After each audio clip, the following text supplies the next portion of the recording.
All right, so you got yourself your streaming equipment, but you just don't know how to get yourself started online. Well, let me take you through it in 2 minutes. No intro, let's go. All right, first things first, you're gonna need to download the software Streamlabs. Streamlabs.com will give it to you.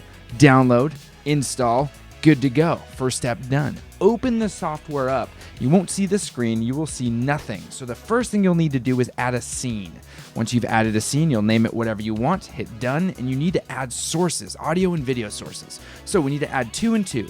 First is gonna be a video source, video capture device, add source. You'll go ahead and add a new one instead, add it. And this is where you select your capture card.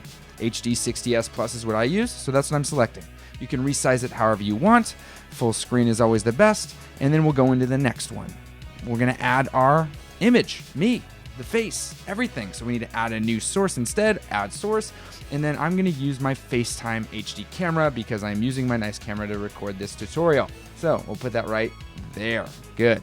All right, next thing we're gonna do is we're gonna add audio source. Video game audio first. Let's go ahead and add source. We're gonna add the new source here, add it, and then we select it.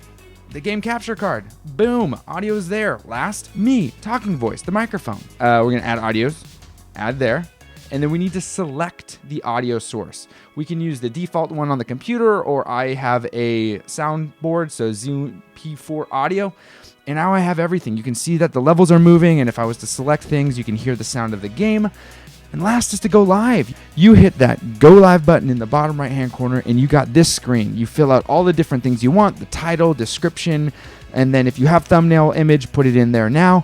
And then you hit confirm and go live, and you are live, and you are ready to go and have your first stream up and running. So get after it, and happy gaming.